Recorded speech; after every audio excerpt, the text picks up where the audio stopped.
I'm Maria. And I'm Roisin. And welcome to the Fitness Fertility Podcast. This podcast is all about how improving your physical fitness can help support you on your very own fertility journey. I'm a personal trainer who specialises in training women with fertility problems. I myself have PCOS and have had 2 beautiful boys. I'm on a mission to help you do the same. Before we get into it, we will be discussing adult themes such as where do babies come from, pregnancy loss and bereavement. We may also be sweary from time to time. We are optimistic, light-hearted girls, but we know this is a really stressful time for some of our listeners. We respect that. In this week's show, we are touching on a topic close to both our hearts, and once the cornerstone to all things fertility. We are diving into the topic of hormones. Yeah, it's a really big one, isn't it? And certainly the secret sauce when it comes to fertility and happiness in general. Yeah, Roisin, you're absolutely right. It really is the secret sauce. They're chemical messengers in your body and they travel in your bloodstream and they all have different jobs to do. So everybody has hormones. Everybody has the same hormones. The levels can vary. And if you imagine it's like you've got a boss in your company, the boss is your brain. Boss can't do everything. Boss likes to delegate. Up in their office, all the different hormones in your body have different jobs to do just to keep the company running. The company is your body. And hormones are so important that we're going to split them up into the key players when it comes to your fertility. So the key hormones that are absolutely crucial to your trying to conceive journey are FSH, which is follicle stimulating hormone, LH, which is luteinizing hormone, and they have a really lovely relationship that we'll get into. Then we have got the 2 biggies. We have estrogen and we have progesterone. And in today's show, we are going to focus on estrogen. Definitely my favourite hormone. Roisin, I love that you have a favourite hormone. Is there a particular reason, Roisin, that you are, a particular fan of estrogen? It may be because mine's slightly on the wane. I've been learning a lot about estrogen over the last year and a half, and I can assure you, you don't know what you've got till it's gone. Estrogen is absolutely crucial, so much so that, like you've said, when it starts to dwindle, we really do notice. The role that estrogen plays across a normal menstrual cycle is massively, massively important. Well, for anyone lucky enough to actually have this textbook 28-day cycle, which from what I can tell is no one, but anyone that actually has, a regular cycle, this is the normal pattern that your hormones would take across this cycle. You would have your period, and then from there, once your period has run its course, at that point, your body starts to increase the levels of FSH, follicle stimulating hormone, and also estrogen. And this is in a normal situation to prepare your body for ovulation. Textbooks say 14 days, can vary massively. So estrogen rises, follicle stimulating hormone rises, so you're producing lots of these lovely follicles. Around ovulation, the idea is your lead follicle, the one that's developed the most, will basically release its egg. When the egg release, this is when things start to switch around a bit. And then we get into the second half of your cycle. And at this point, your estrogen starts to drop, your progesterone starts to rise, and your luteinizing hormone fluctuates as well. But estrogen rises and then it dips throughout your menstrual cycle. And this is massively, massively important for all things fertility. And what I'm really interested in is there are actually 3 different types of estrogen, which I think is really cool. And what your body does is it's like a variation on a theme. It's like they're all string instruments, but they're slightly different. So we've got 3 different types of estrogen. You've got E1, which is kind of more important, if you like, throughout the menopause. You've got E2. This is your fertile year. So this is one we're talking about today. And you've got E3, and that's the one that's so important in pregnancy. And they all have slightly different names, but they're all variations of a theme. So estrogen, massively, massively important, peaks in the days leading up to ovulation. And this is where we talk a bit about your cervical mucus. It's really important for giving you that lovely egg white cervical mucus, as we call it. And this is where you create this lovely environment for your sperm. You want sperm to meet egg. Sperm's quite picky. Sperm likes a particular environment. They like a nice fancy hotel. They don't like your cheap motel. They like it to be not too acidic. They like a nice cervical mucus. Estrogen is crucial for that. So your estrogen levels have to be right. So the sperm is happy. Got to keep that sperm happy. In he goes, swims up, hopefully, finds an egg.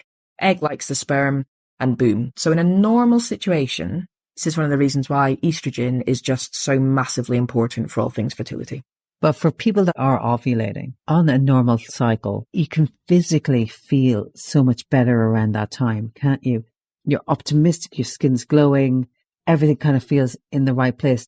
You know when your estrogen is peaking because you just feel awesome. So these are the days where you go into work and you absolutely smash that meeting. It's the day where you've got a sales pitch that day and you always get it. You just feel awesome. If you contrast that to the other end of your cycle, you don't want to be doing a sales pitch. I really believe in this. With my psychology head on, it will be an evolutionary thing. You look good, you feel good, you're about to ovulate. Happy days. Ooh, and also there's some interesting research on this. Women who are closer to ovulation, when they are dancing in more of the exotic type of way than perhaps your classic tap dancing, shall we say, they get more tips. So there's a lot of research now. You smell good, you look good, you're going to ovulate. And again, I was talking to a man the other day and we were talking about fertility, and he was saying he can tell when his wife is ovulating because he was nearly embarrassed when he told me, but not really. He can smell it. It's evolutionary. There's absolutely no doubt about that. For any of you thinking, all right, okay, tell me more. How do I know if my estrogen's where it should be? The good news is that there are ways to look at this and there are things you can measure. So like we've just been saying, cervical mucus is a massive one. Across the normal cycle, you should get to this point around day 14 or whenever you ovulate, where you have this lovely egg white cervical mucus. Ideal concentration for the sperm. Sperm's happy, it goes and does its thing. What can happen though is that you can have levels of estrogen that are too high, so you're estrogen dominant, and you can have levels of estrogen that are too low. Like Three Bears porridge, we want it to be just right, but if it isn't, there are signs that you can look out for. With low estrogen, one of the key things is vaginal dryness. But one of the ways you might realise is sex just becomes more painful. There's just not enough lubrication. That can be a sign of low estrogen.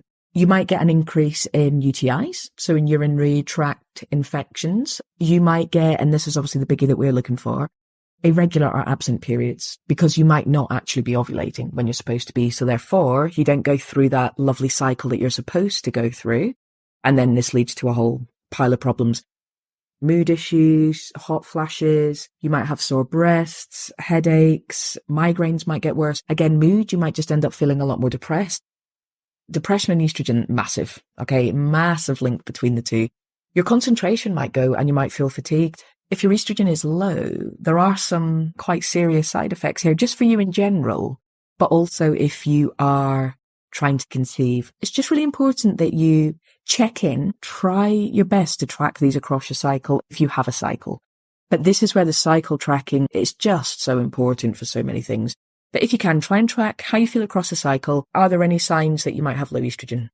And some of those are very difficult to necessarily identify. The quiet ones, like, you feel quite hot. Then, it's winter and everyone's got the heat on and everyone's got layers on, for example. Or that headaches is hanging around for that little bit longer. Or you're just really tired. It's like, I'm not getting enough sleep over the course of a month. And then if you compare it month on month, that's really when you start to really get that data in. This is really important, and it ties in with this idea that I'm really working on, especially with my clients at the minute, which is being mindful. Because like you've just said, fatigue, I'm tired, I had a day at work, okay, but did you actually have a busy day at work? And have you now been fatigued for the last 5 days? Because that's not the same thing. Or I'm having trouble concentrating. But again, if you're having trouble concentrating for these 5 days for the last 3 months, that's not the same thing. So it's just about being much more present and just really focusing on yourself, and perhaps you journal, perhaps you log, track it to your cycle. It doesn't have to take ages. It doesn't have to be cumbersome, but it could just be this massive insight to a whole load of things that are going on in your endocrine system that you're just not really aware of. If you then, for whatever reason, decide to go to the doctor, you've got some data. If you are in that wait period, that give it 6 months, give it a year, where they're just checking your progress really and nothing else is happening. These are pretty difficult symptoms to live with. And I wouldn't like the idea of anyone living with these symptoms. It takes a toll emotionally, it takes a toll in your relationships. Is there anything a client can do naturally to try and relieve some of these symptoms? Massively valid point there. There will be a lot of people who are frustrated because they know they need to ride out that 6 months to a year before anything's going to happen. The good news is you can feel like you are taking some control, which is a massive thing for a lot of people on the fertility journey. So one of the amazing things you can do if you want to manage your estrogen levels naturally is look at the food you're eating, because you are what you eat. one of the things that you can start with is soybeans. And this is really cool because the soybeans and products that you get from soybeans, so things like tofu and miso, they're a really great source of something called phytoestrogens. And what phytoestrogens do is they mimic your natural estrogen in the body. So all that means is your body thinks, oh, brilliant, got some estrogen. I'll do what I need to do when I've got estrogen. So this is a really cool thing. So it's like you are pretending that you have estrogen and your body just carries on as though you do. Soybean products are amazing. Seeds are also really good. So flax seeds and sesame seeds are also really good at supporting estrogen as well. You can also look at your vitamins. Vitamin D is great for many things. It's really good for fertility. Evening primrose oil is brilliant for mood. And red clover is the other one, actually. Red clover has been found to be really good for supporting estrogen levels as well. I remember reading years ago that Japanese women didn't suffer from hot flushes at the same level as women in the West. And I think that's when they started looking at sort of the dietary differences. We are what we eat. Straight into your wheelhouse, Maria, exercise. Exercise is, you'll be shocked to hear me say this, but exercise is just good for you. Exercise does support your endocrine system. Endocrine is just a fancy word for hormones. Improve your feel-good hormones, so your dopamine, your serotonin, and it will just help everything do what it's supposed to do. We already know that exercise is amazing for both the physical and the mental health. Just say you're eating all the food, you're doing all the exercise, and you still aren't feeling 100%. And it is really time to go to see the doctor specifically about being low on estrogen. Any of your clients have come back to you with any treatments that they've received? Okay, here we go. The three letters are H, R, and T. Hormone replacement therapy, they give that to women that are trying to conceive. This is the really cool thing. Obviously, when we think of HRT, the first thing that most people think about is, of course, menopause. But actually, HRT, so hormone replacement therapy, does literally mean replacing depleted hormones. So absolutely, it might be when you come to menopause and low estrogen. If your hormones are depleted for other reasons, you're not in menopause and you are trying to have a baby, that is actually exactly what you need. You can definitely get more medical support if the natural things aren't working. So quite often it will be a combined approach of estrogen and progesterone, and we will be talking about progesterone on the next show. What's really interesting about this, it's also used when trying to support people going through IVF, but in particular with implantation. And this is really, really interesting. And as I always do, I was doing a deep dive into the research for the show. And there's some really interesting research about the uterus has this kind of prime time that is ripe for implantation. They think it's to do with the levels of estrogen. There's like a very small window where your levels of estrogen have to be not too high and not too low, just right at just the right time, so implantation can actually take place in your uterus. And obviously, this is just really interesting, but it has massive implications for more natural conception, but also assisted conception, because your estrogen levels have to be just right, not just for the cervical mucus and not just so that the sperm's happy, but even when you've got the embryo, so even when the sperm and the egg have met each other and, you know, they'd like each other enough, the actual next bit, the implantation bit, your estrogen has to be just right for that as well.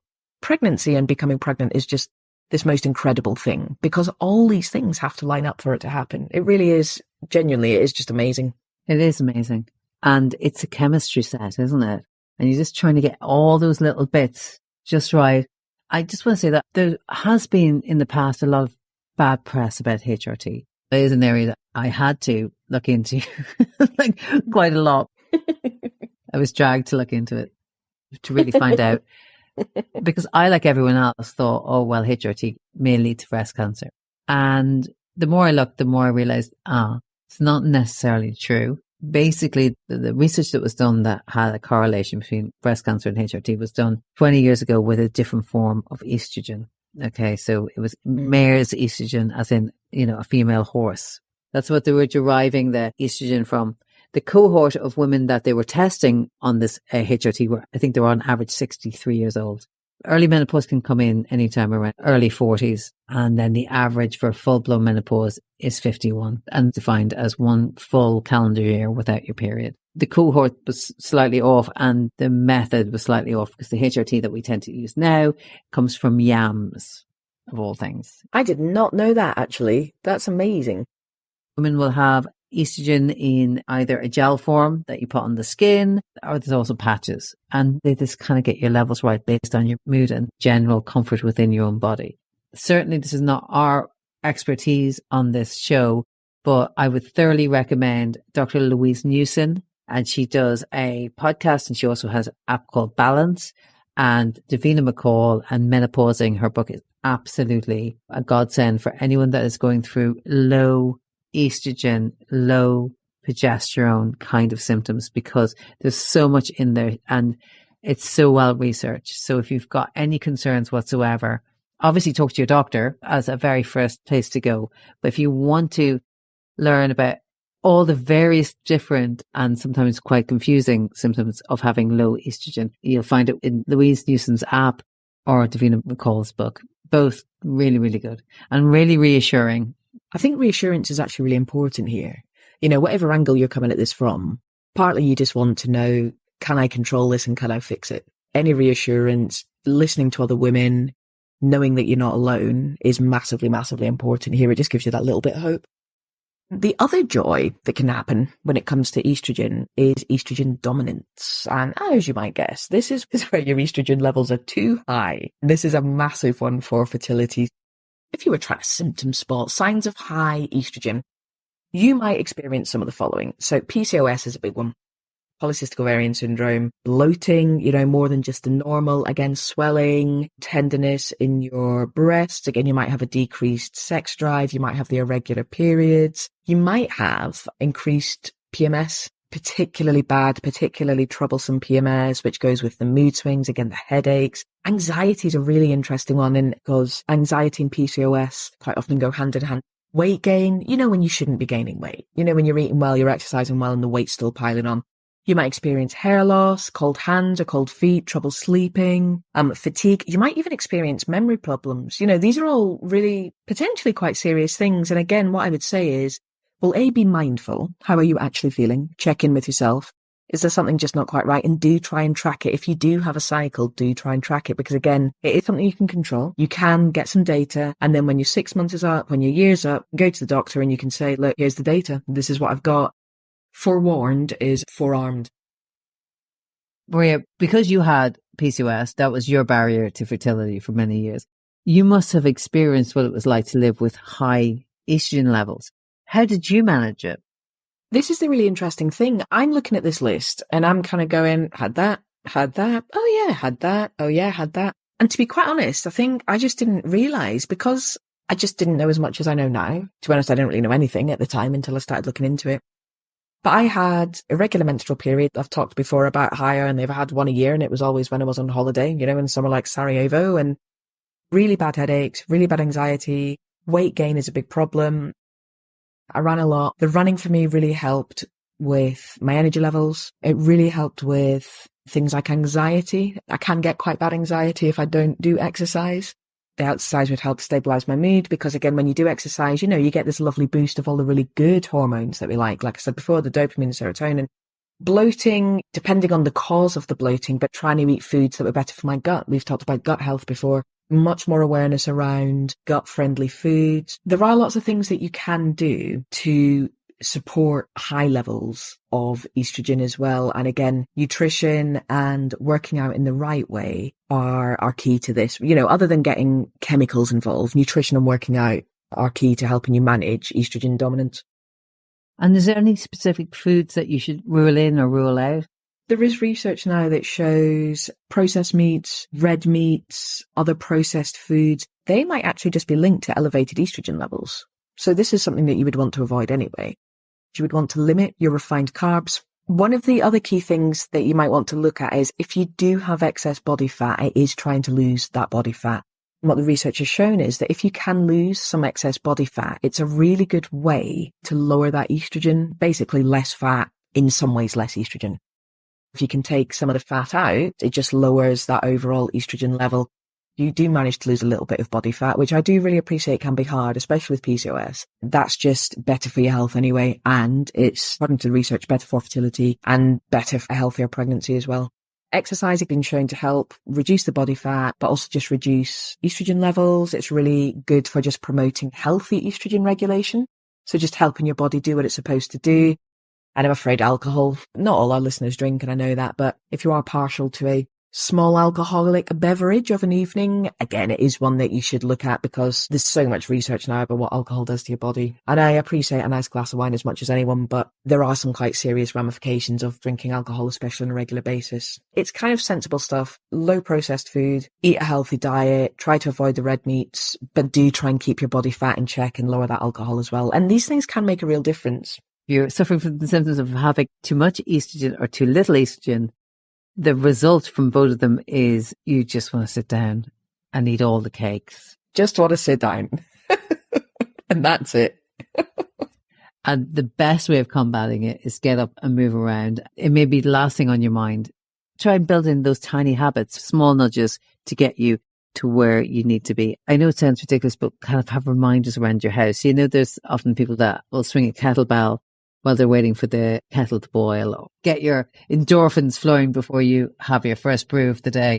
As I'm laughing because I am the person with the kettlebell and I have it out on purpose and I can see it at all times, because if I just swing that kettlebell 10 times, hey, every little helps. There's little ways to fit this in. Okay, little ways, little nudges. Consistency is key. Always. And obviously, if none of these things are helping, go straight to your doctor and go in well researched and make sure that you leave with something, some action plan, because it's really tough to live with these symptoms. Maria has lived with too high estrogen. I have lived with too low estrogen, and I can assure you, neither state is pleasant. It's so important that you make sure you track your cycle, try and get as much data together as possible, and go in and say, I need to have this addressed. Even if you're in that time where they're asking you to just keep on trying, sometimes that's for 6 months or a year, you're absolutely in your right to go into the doctor during that period and say, look, becoming pregnant is one thing, but how I feel today and have felt for the last number of days, number of weeks in a row, that has to be addressed. Yeah, I actually think that's a really valid point, because that 6 months or that year, you're always focused on the fertility. But actually, if you've got really low mood, if you're bloating, if you've got headaches, if you've got migraines, they are legitimate symptoms in themselves. For anyone that is thinking, do you know what, this is a lot of information, I'm quite overwhelmed right now. If you head over to my website, fitnessfertility.com, and you just click on the free resources, I've got a self-advocating guide and it's designed exactly for this. It gives you loads of information. You can download it, fill it in. It's a symptom checker, and you can take that to your doctor, and it will just help you to reflect on and then record any symptoms that you might be experiencing. And then it's just that little bit of extra data that you can bring as well. So Maria, who will we be speaking to next week? Next week, I am delighted to say that we are welcoming fertility counsellor Tracy Sainsbury onto the show. And wow, this is going to be a fantastic interview. We will be talking all things fertility, all things therapy. Tracy is a very experienced counsellor. She supports people dealing with anxiety, depression, people considering conceiving, people trying naturally, surrogacy, basically every possible path to parenthood that you can imagine. Tracy supports people on that journey. It is going to be fantastic, and I cannot wait to talk to her. Thank you so much for listening to this week's show. Remember to subscribe to get a shiny new episode each week, and please rate, comment, and really importantly share with your friends, especially our trying to conceive sisters. You never know who's struggling and may need that little bit of extra help. This may come as a surprise, but we are not doctors. We strongly recommend that you consult with your doctor before beginning any exercise or nutrition program. Get everything checked out first. Your safety is our priority. This has been a Worth a Listen production.